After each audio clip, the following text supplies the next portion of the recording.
Welcome to Ruger Tech Tips. We're going to do disassembly on the Ruger small frame AR rifle. Now before we begin, I want to make sure that the rifle is completely empty of any live ammunition and I have no ammo in my workspace. So first thing I'm going to do is I'm going to engage the safety. I'm going to put that on. I'm going to hit my magazine release and take my magazine out. Check that. I don't need that for disassembly. And I'm going to pull the charging handle to the rear and engage the bolt lock to lock that back, and I can visibly and physically check that chamber. There's no live ammo in the rifle, so I can start taking this apart. For tools you're going to need are a soft-faced hammer. You're going to need a 3/16 Allen wrench with a ball end to that, a 5/32 Allen wrench, doesn't have to have the ball end on that, a 1/16 punch, some type of non-marring punch. You could use a small block of wood or a dowel. I'm just using a nylon punch. And of course a good pair of safety glasses. To begin with, to disassemble this rifle, I've got to start with the action close. So I'm going to hit my bolt release and send my bolt carrier assembly forward. Now on the rifle, there's two pins we're going to deal with. There's a takedown pin here at the rear, and there's a pivot pin up front. And these are driven from left to right, and they're locking. So this is going to pull out just so far. They're captured. They're not going to go anywhere. But I need to take out my takedown pin first. So some of these are really stiff. Specifically on a new rifle, you might run into this. You may have to tap that with a hammer. I can give this one a push.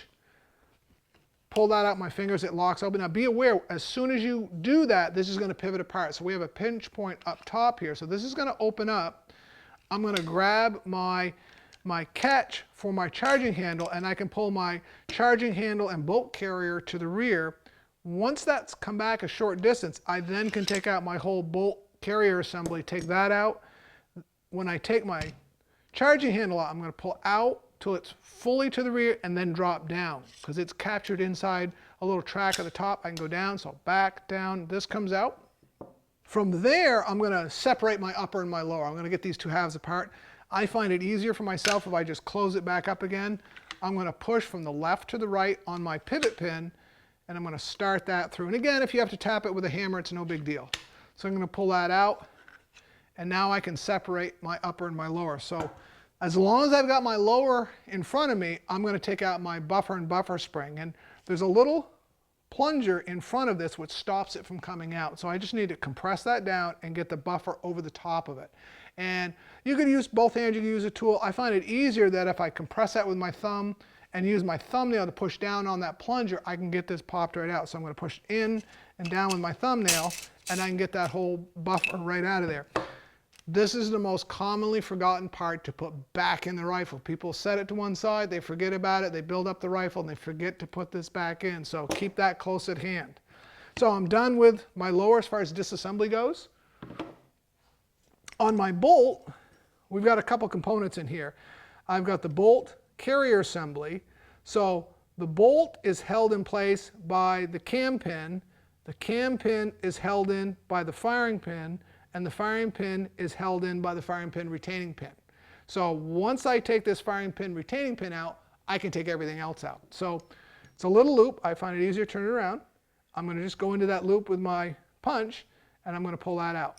So I get my retainer pin out.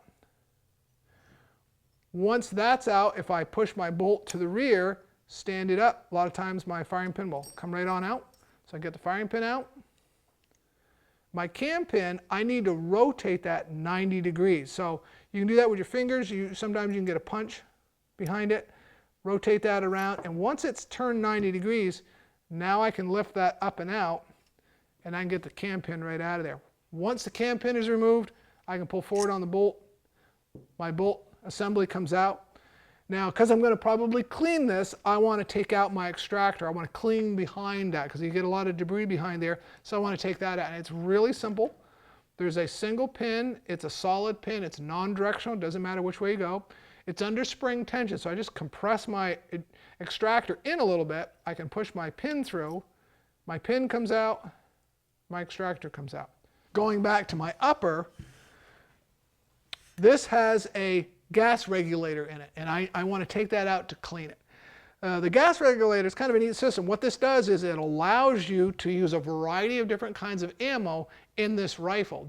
Within ammunition, there's a wide spectrum of different pressure levels that ammo runs at. So by being able to adjust this, I can use a lot of different kinds of ammo in this rifle and still have the gun to cycle.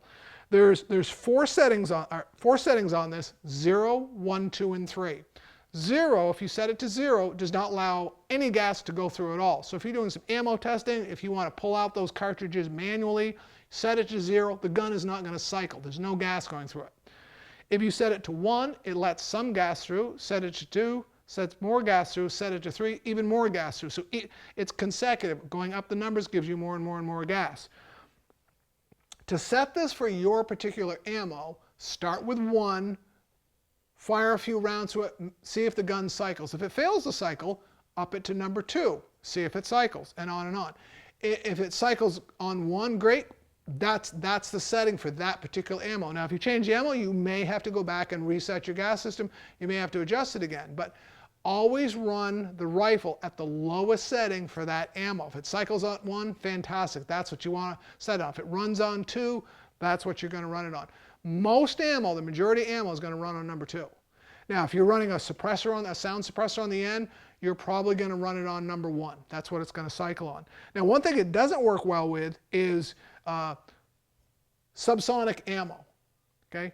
Even on setting number 3, it tends not to cycle the rifle. The rifle, with its gas system, doesn't prefer subsonic ammo, so just be aware of that. You can adjust this. You can use a 3/16 ball-ended Allen wrench. Now, there's one supplied with the rifle. It's either in the box or it's in the grip cap. At the end, you'll find it up inside there, or you can just use a standard one. I would recommend putting some kind of a painter's tape or something on the outside so you don't mar up the finish, but you can just come through this window and then you can rotate this to whatever desired setting you need. Now, be aware that this does not rotate 360 degrees. It doesn't. It goes all the way around to one side, it stops, and then it comes back to the other side. It won't rotate completely around. There's a spot in the middle where you cannot rotate it. Well, I'm going to show you that here in a second when we disassemble this. Okay? So, to take this apart, we have 2 screws. They're a 5/32, and I'm just going to unscrew these. They are under pressure. There's a torque value to this, 44 to 55 inch-pounds of torque. It's not crazy. I find it easier to close the dust cover to get these off. It gives me a little clearance. And I'm going to go in my Allen wrench here, and I'm going to unscrew these. And you're going to take both. You're going to unscrew and remove both screws. Once both screws are out, what we need to do is we need to take this whole assembly. We need to take the handguard off. Now, be aware that with our dust cover, there's a little C-clamp right here that keeps the pivot pin from going to the rear. It keeps that pivot for this from driving to the rear. When we take off this handguard, the handguard is the stop for that pivot going forward. So be aware, once we take this handguard off, that pivot pin can work its way forward and can slide out. So you want to make sure that doesn't walk out. Now, if you've ever serviced one of these, you realize how difficult it is to get that little C-clip on and off. Just a little tip in the back of your brain. If you take this out, it does make it a lot easier to take that out. Just saying. Just passing that on. Now, some of these you can just wiggle these and they slide off. This particular rifle is pretty stiff, so that's why I want a non-marring punch in my hammer, and I'm just going to drive this forward.